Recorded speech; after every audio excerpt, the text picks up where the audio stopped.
información y democratiza conocimiento. Con fundamento, con fundamento.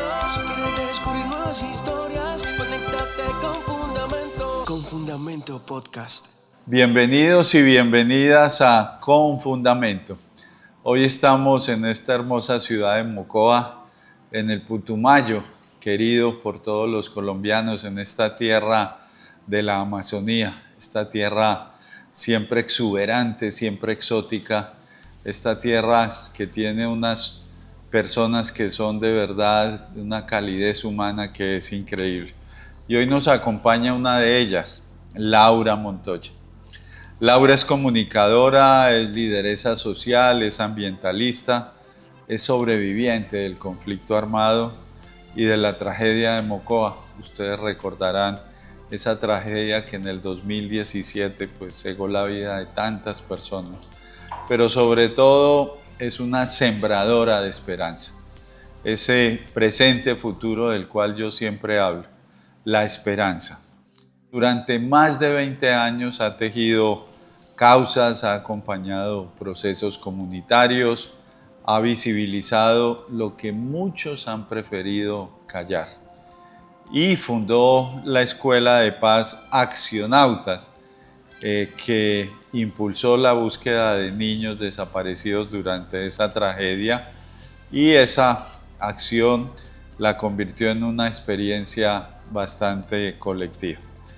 Como comunicadora y desde una cabina de radio, desde el micrófono, desde las cámaras como estas, Laura ha venido promoviendo procesos sociales, pero sobre todo la vida digna, la justicia social y algo que es fundamental para superar cualquier conflicto en cualquier sociedad, la recuperación de la memoria, que es vital. Nosotros los colombianos solemos tener una memoria de elefante y olvidamos rápidamente lo que sucede, como si eso formara parte de nuestro mecanismo de defensa para no continuar en estos procesos. Pero cuando las sociedades olvidan, los procesos se repiten, porque la única manera de que un proceso violento no se repita es no olvidándolo para que sus actores no vuelvan a aparecer.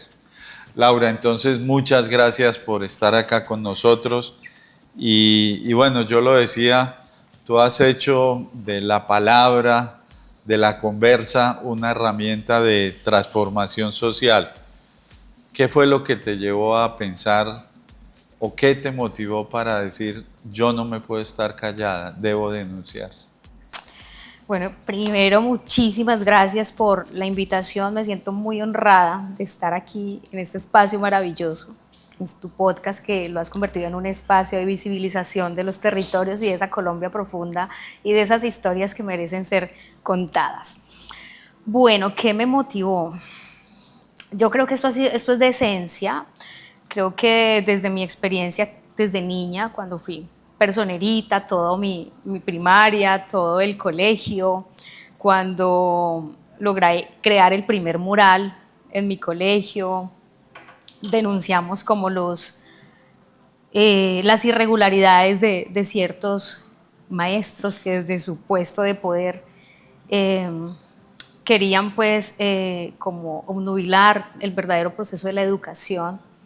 Entonces, desde ahí entendí que tenemos una esencia, que nacimos con una voz, con una herramienta poderosa que Dios nos ha dado. Y bueno, pues ahí mencionabas todo lo que es Laura, pero en esencia me identifico con una mujer de origen campesino, ¿sí? Que palpó todas esas realidades a veces muy duras de nuestro campesinado colombiano, y que aprovechamos, que utilizamos al máximo todas esas potencialidades que Dios nos ha dado, nuestra voz, como lo decía, desde la voz, desde la escritura y desde la acción, entendí que podemos visibilizar, denunciar, pero también transformar la realidad de muchas personas, especialmente de los niños. Mi madre es una campesina, orgullosamente campesina, toda mi familia, madre comunitaria, entonces yo crecí entre niños, aunque no soy mamá, pero los niños despiertan en mí una sensibilidad muy hermosa. Y desde aquel 2008, Jorge, donde sufrí una primera herida social, como se puede decir, en mi humanidad, cuando desde mi cabina de radio, en la emisora, en mi turno donde yo estaba trabajando, me atentaron, me dejaron casi inconsciente los violentos por ser la vocera de una iniciativa nacional que apoyaba en ese entonces la concejala Gilma Jiménez, que en paz descanse. Gilmita, la cadena perpetua. Es una iniciativa que buscaba endurecer las penas a reclutadores, abusadores y violadores de niños en el país. Entonces, en esa recolección de firmas, en ese abanderamiento de esa causa, incomodé. Como lo decías en tu entrevista anterior, a veces hay cosas que incomodan cuando levantamos nuestras voces. Entonces, ese acto marcó mi destino. Eso fue en 2008. Marcó mi destino para siempre. Y entendí que levantar la voz por los niños tiene un alto precio, pero que cuesta más callar. Entonces, convertí ese dolor, esa herida en mi propósito, y mi propósito en mi causa, ¿no? Entonces, venimos haciendo parte de iniciativas sociales, ambientales, culturales, pero siempre en busca de eso, de que transforme la vida de algo, de ser un agente de cambio en nuestras comunidades, sobre todo en nuestros territorios, que como lo decías anteriormente es la Colombia profunda, que casi no se cuenta, ¿no? Entonces, luego del 2014 decidimos organizar ya mucho más nuestro voluntariado, crear junto a mi familia, que es mi madre, mi hermana, mi mejor amigo, los 4 creamos un voluntariado y creamos Accionautas Escuelita de Paz, así lo llamamos. ¿Qué es eso de Accionautas? Accionautas, ese nombre me dicen porque es un nombre tan raro. Bueno, viene de la palabra acción, porque yo siento que el mundo no necesita opiniones, necesita ejemplo, necesita acciones. Y nautas, pues como algo muy grande, como de astronautas. Así salió. Entonces creamos Accionautas, conectando con mis raíces campesinas, de esa niña que caminó descalza, que fue a una escuela con piso en tierra, sin energía. Entonces dije, nuestra causa tiene que ir allá, hacia los niños del campo. Entonces creamos este voluntariado, visitábamos a todas estas zonas alejadas, visitando a los niños del campo, llevando útiles escolares, regalitos, implementos deportivos. Pero me gusta decir que no llevábamos cosas, llevábamos esperanza, llevábamos sonrisas, y eso lo cambia todo, ¿sí? A esos lugares tan apartados donde la pobreza y el olvido hacen parte del paisaje. De acuerdo. Entonces, esa ha sido como esa labor humanitaria con los niños. Luego llegó en el 2018, como lo mencionabas, la tragedia de Mocoa, que ha sido, si no la más, creo la segunda tragedia más dura en nuestro país después de Armero. Entonces, ahí hubo ya un mandato divino, que es lo que yo creo, al ser sobreviviente, al sentir que Dios utilizó mi voz para que resonara en el mundo, ¿no? Entonces, esa madrugada del 31, esa noche del 31 de marzo, y el 1 de abril, la noche más larga de mi vida, donde siento que el río y la tierra se unieron en una sola voz, la voz del dolor. Estuvimos ahí, en el barrio Los Pinos, fui sepultada, logré sobrevivir por obra de Dios, fui rescatada, pero la niña que estaba en mis brazos no sobrevivió, y eso ese instante marcó mi vida en dos. Claro. Muchos niños que hacían parte de mi pequeño gimnasio comunitario que tenía en mi casa murieron. Entonces convertí ese dolor en fuerza, ¿no? No desde el victimismo, no desde la víctima, más bien desde la gratitud por sentir que Dios nos dio esa oportunidad de vida, Esa noche, en medio del lodo, de la angustia, apelé a mi espíritu de reportera y desde mi celular grabé unos audios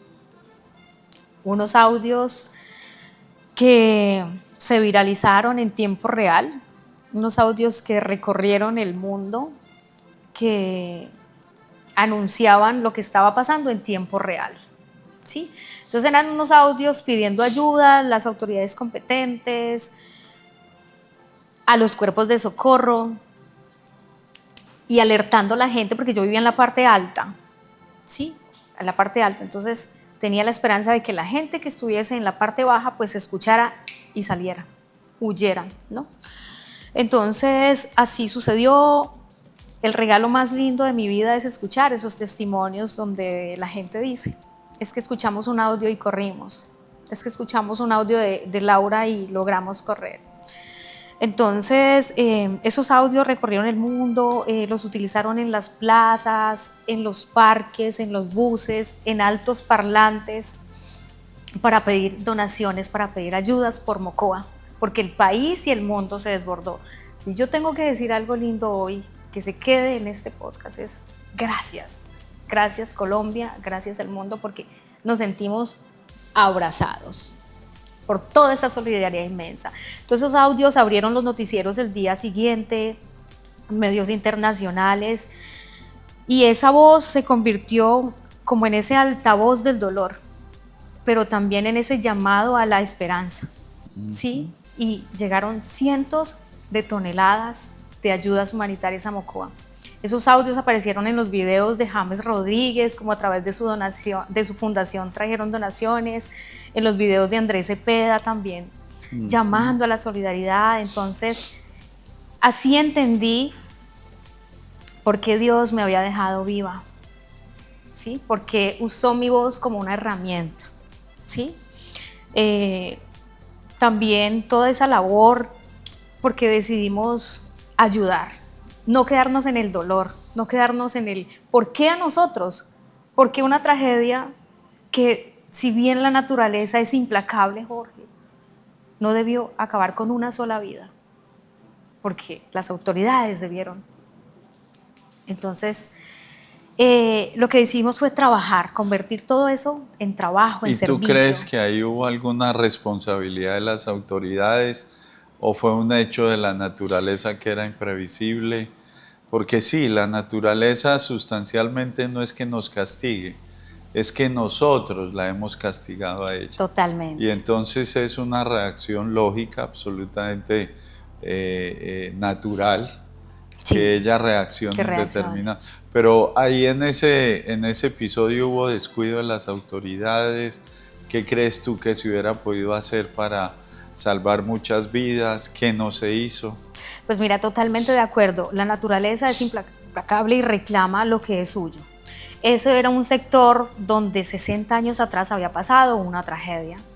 De hecho, existían unas piedras enormes del tamaño de un camión que eran vestigios de una avalancha pasada que en su tiempo, como el sector no estaba habitado, pues no hubo muertes humanas. Bien, sí, era una tragedia que no se podía detener. Ajá. Pero que si hubiese habido una planificación del territorio dentro de un plan de desarrollo actualizado debidamente, aplicándose lo que está en la ley 1523, que es la prevención del riesgo y del desastre desde las entidades territoriales y nacionales, no tuvo por qué haber muerto una sola vida.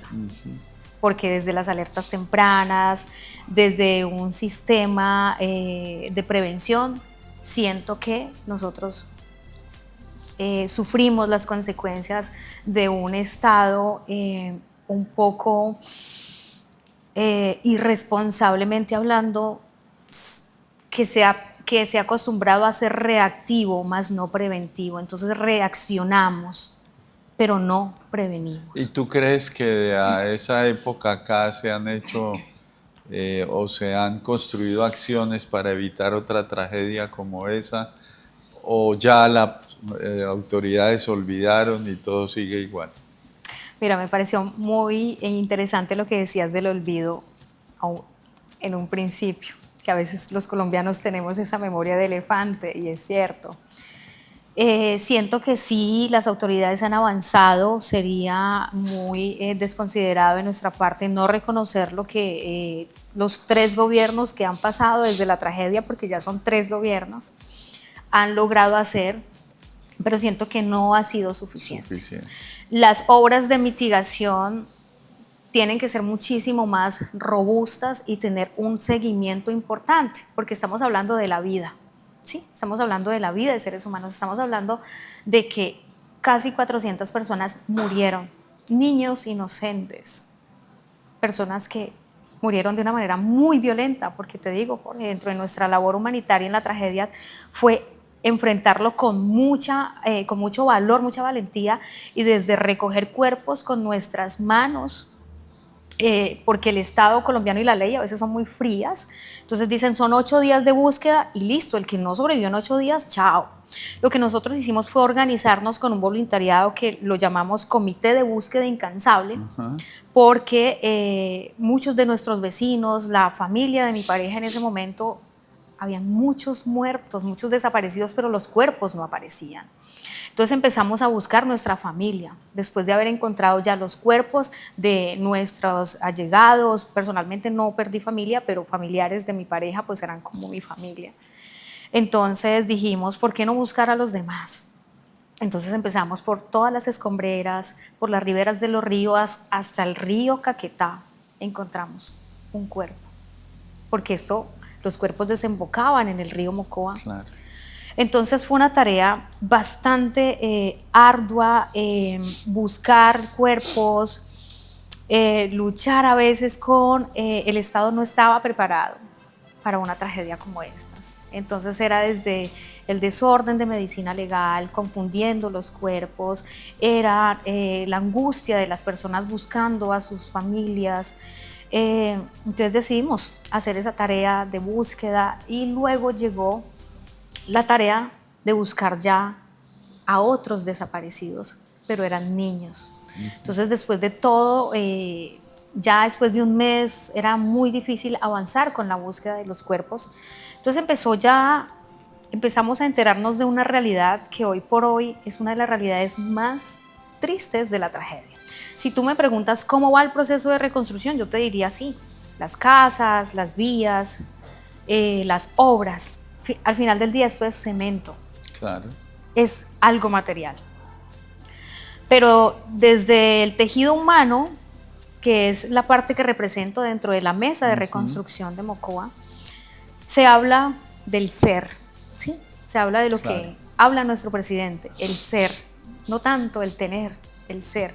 ¿Cómo reparamos a los damnificados desde su corazón, desde su mente, desde esa reparación humana, social, ese tejido social? Entonces empezó a rumorar que muchos niños desaparecieron, pero no los desapareció el río, no se los llevó el lodo, desaparecieron de albergues. Entonces, vuelvo a lo que decías, quien olvida su historia tiende a repetirla. ¿Qué pasó en Armero? Sabemos, eso es de conocimiento público, lo que pasó con los niños de Armero. Conozco la Fundación Armando Armero en Bogotá, la labor titánica que ellos han hecho, lo visitamos, porque también decirte que fui nominada a Valientes RCN en 2018, junto a un gran líder, Giovanni Muñoz, que trabajó a la par conmigo, que también es damnificado y una gran voz que ha visibilizado esta tragedia. Entonces fuimos al reality, quedamos entre los 3 primeros lugares, pero también yo tenía un propósito y era visitar la fundación. Ellos ya llevaban muchos años trabajando por los niños desaparecidos de Armero. Entonces queríamos saber cómo funciona. Y si esas desapariciones no fueron en la avalancha, ¿quién o qué qué organismos estaban interesados en llevarse los niños? Mira, Jorge, los niños conocemos, y para nadie es un secreto, que son blanco de muchísimos delitos, de todos los delitos. Entonces aquí a las personas que quedaron heridas, las mamitas que quedaron heridos, los papitos que murieron, los niños quedaron solos. Sí, entonces los niños los rescataban en el lugar, pasaban por defensa civil, por bomberos, por todos los héroes sin capa que fuimos rescatistas. Los llevamos a un hospital, pero de los hospitales, pues toda la red hospitalaria colapsó porque pues Claro. esto nunca, nadie estaba preparado. Y los niños pasaban a unos albergues, ¿sí? El albergue más grande acá y más organizado era el ITP, que ahora es nuestra universidad. Entonces empezamos a hacer una labor periodística, disciplinada, profunda, investigativa, de saber nuestra historia. ¿Qué había pasado en Armero? Y empezamos a armar toda una carpeta, a hacer una labor investigativa con testigos, con personas que estuvieron en el albergue con los niños, con paramédicos, enfermeros que curaron a esos niños. Pero ¿dónde están los niños? Entonces lo denuncié, lo llevé a medios de comunicación, lo denuncié en fiscalía, son casos que están reposados en fiscalía, son 7 niños cuyas pruebas están, son fehacientes. Pero hoy por hoy no hemos podido, no ha pasado. No sabemos. Sí, en una sociedad civilizada una investigación de esas llegaría hasta sus últimas consecuencias. Hasta sus últimas Nosotros no consecuencias. tenemos como esa sensibilidad, esa capacidad de entender que una sola vida es problema de toda la sociedad y no de sus inmediatos contextos. Cambiando de tercio, tú dirías que en todas estas luchas sociales, quienes conocemos lo que es estar por fuera del establecimiento, lo sabemos. ¿Cuál es la mayor satisfacción que tú has tenido? ¿Y en qué episodio? La mayor satisfacción. Mira, a veces los reconocimientos sobran. Si te hablo de, bueno, la nominación a este reality nacional donde se visibilizan historias muy grandes, incluso hasta internacionales, haber sido invitada a nominarme a Mujer Cafam Putumayo 2018, eso se queda pequeño al reconocimiento que es de la gente. Correcto. De los niños.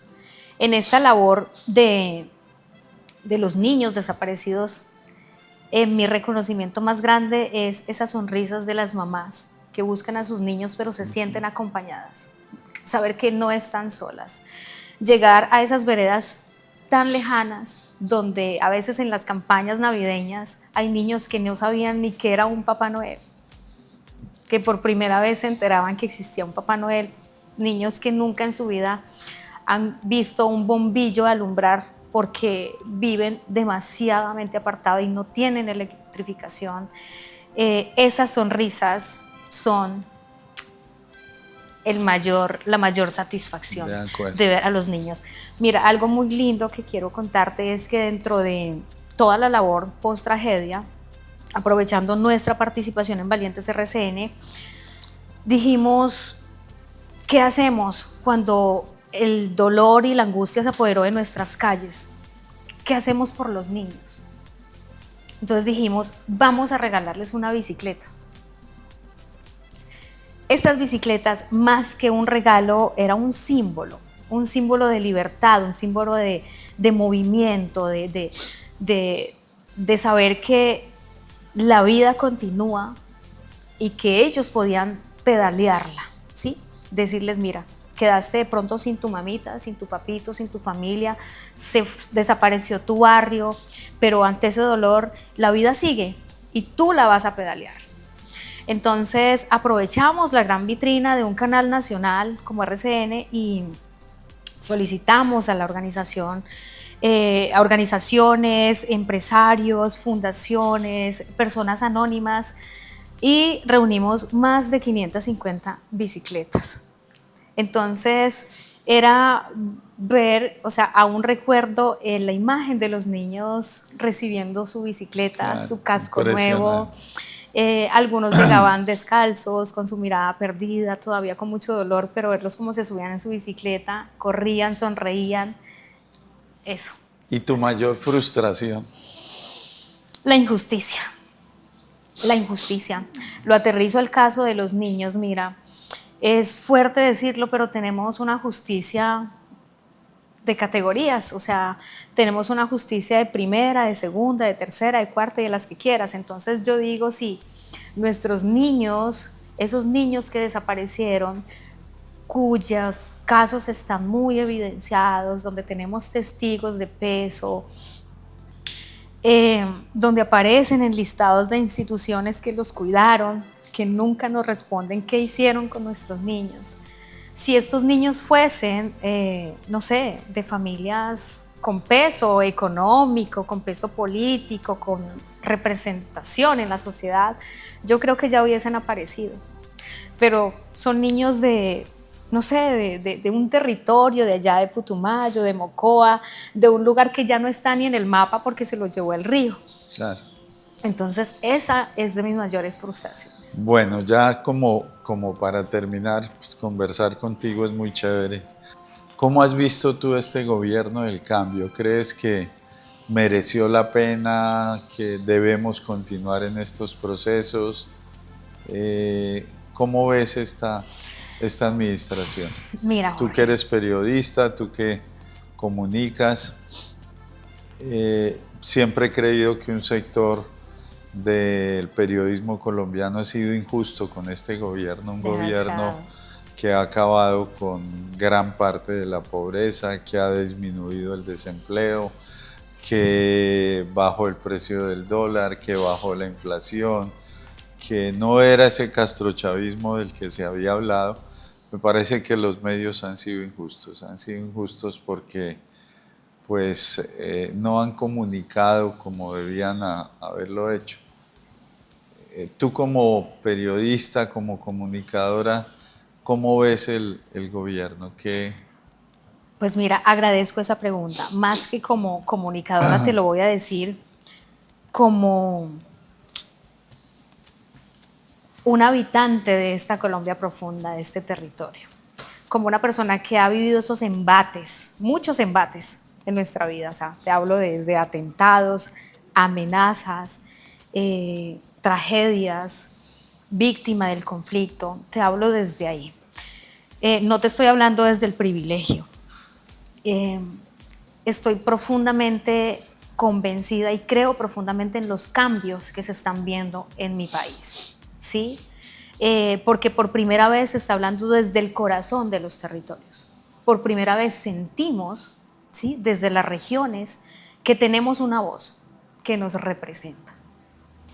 Lo que pasa es que como no se está gobernando desde los privilegios para los privilegiados, para las grandes élites que siempre han tenido el gobierno de su parte, y tenemos por primera vez un gobierno que gobierna desde el pueblo, desde la gente, ¿sí?, desde el que lo eligió, ¿sí? Por primera vez se está cumpliendo un mandato político, porque es que la política es eso, es el don de servir y no ser servidos, ¿sí? También fui candidata en un tiempo, fui la segunda en mi lista, nos fue muy bien.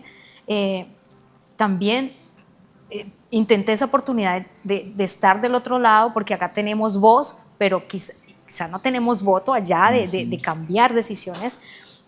Pero te lo digo, no solamente los medios, una gran población, parte del país está siendo demasiado injusto, pero el pueblo es superior a sus dirigentes, lo dijiste, y de verdad, desde Putumayo nosotros agradecemos toda la presencia, agradecemos toda la reparación de las víctimas, agradecemos esa tarea hermosa del SENA que estás llevando, y te felicito porque por primera vez vemos un SENA fortalecido. Desde todo lo que compete la educación, que es esa herramienta de transformación de la sociedad. Entonces, y es que en territorios como Putumayo necesitamos un SENA fortalecido, porque del empleo, de cómo estemos económicamente, dependemos todo, incluso hasta la salud mental. Una persona sin empleo, una persona sin educación no puede estar bien, ¿cierto? Porque cae en la frustración, en la desesperación. Entonces, de verdad lo agradezco profundamente todos los cambios que ha tenido, el cambio que se ha vivido con este gobierno, y esperamos poder seguir muchos años más, porque eso es lo que el país necesita, que se hable desde el corazón de los territorios. Bueno, fíjense ustedes, el tiempo pasa, hemos conversado estos minutos con una gran persona, eso es lo más importante, un gran ser humano lleno de experiencias, lleno de historia, que ha asumido ese deber de resistencia frente a tantos hechos violentos. Este es nuestro podcast. A ustedes muchas gracias por interactuar con nosotros y no se les olvide, mucho fundamento. Esto fue Con Fundamento, un podcast de Jorge Eduardo Londoño Ulloa. Gracias por acompañarnos y mucho fundamento.